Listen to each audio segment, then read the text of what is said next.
Hello and welcome গরিবের cricket জ্ঞান YouTube পেজে আরও একবার সকলকে স্বাগত জানাই। বাংলাদেশের বিরুদ্ধে প্রথম টেস্টে দল ঘোষিত হলো আজ। সুযোগ পেলেন বাংলার আকাশদীপ নাথ, দলে ফিরলেন ঋষভ পান্ত।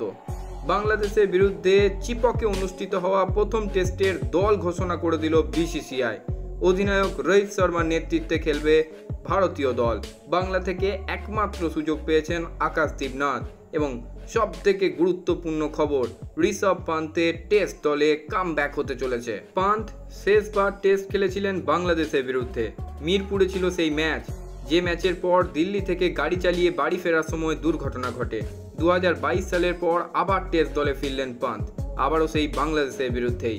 মাঝে যদিও ভারতের হয়ে টি-20 বিশ্বকাপ খেলেছিলেন পান্ত, তার আগে আইপিএলেও খেলতে দেখা গিয়েছিল তাকে, তবে সে সব ছিল সাদা বলের ম্যাচ। এবার লাল বলের ক্রিকেটেও প্রত্যাবর্তন ঋষভ পান্তের। দ্বিতীয় উইকেট রক্ষক হিসাবে দলে জায়গা করে নিয়েছেন ধ্রুব জুড়েল। দিলীপ ট্রফির মাঝেই বাংলাদেশের বিরুদ্ধে টেস্ট দল ঘোষণা করে দিল বোর্ড। পূর্ণ শক্তির দল নিয়েই বাংলাদেশের বিরুদ্ধে নামবে ভারত। রোহিত ছাড়াও ওপেনার হিসাবে রয়েছেন যশস্বী জয়সওয়াল। 3 নম্বরে খেলবেন শুভমান গিল। দলে ফিরলেন বিরাট কোহলি, জায়গা পেলেন লোকেশ রাহুলও। তবে ইন্টারেস্টিংলি শ্রেয়স আয়ারকে কিন্তু দলে জায়গা দেওয়া হয়নি। মিডিল অর্ডারে রাখা হয়েছে সরফরাজ খানকে।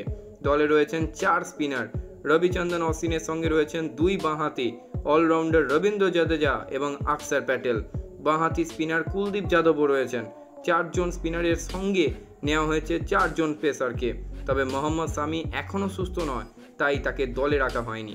দলে রয়েছেন জসপ্রীত বুমরা, মোহাম্মদ সিরাজ, আকাশদীপ এবং ইয়াস দয়াল। বাংলার আকাশ এর আগে একটি টেস্ট খেলেছিলেন, ইংল্যান্ডের বিরুদ্ধে খেলেছিলেন এবং যথেষ্ট প্রভাবিতও করেছিলেন তিনি। এবার বাংলাদেশের বিরুদ্ধেও দলে জায়গা করে নিলেন বাংলার আকাশদীপ নাথ।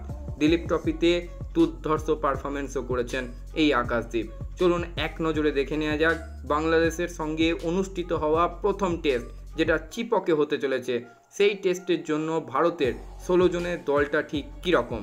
রোহিত শর্মা অধিনায়ক, যশস্বী জয়সওয়াল, শুভমান গিল, বিরাট কোহলি, লোকেশ রাহুল, সরফরাজ খান, ঋষভ পান্ত উইকেট রক্ষক, ধ্রুব জুড়েল উইকেট রক্ষক, রবিচন্দ্রন অশ্বিন, রবীন্দ্র জাদেজা, অক্ষর প্যাটেল, কুলদীপ যাদব, মোহাম্মদ সিরাজ, আকাশদীপ নাথ, জসপ্রীত বুমরা এবং ইয়াস দয়াল। ইয়াস দয়াল এই নামটা নতুন সংযোজন হয়েছে, কারণ ভারতীয় কোচ কিন্তু চেয়েছিলেন একজন লেফট আর্ম পেসার, তাই সেই জায়গায় ইয়াস দয়ালকে সুযোগ দেওয়া হয়েছে এই বাংলাদেশের সিরিজে।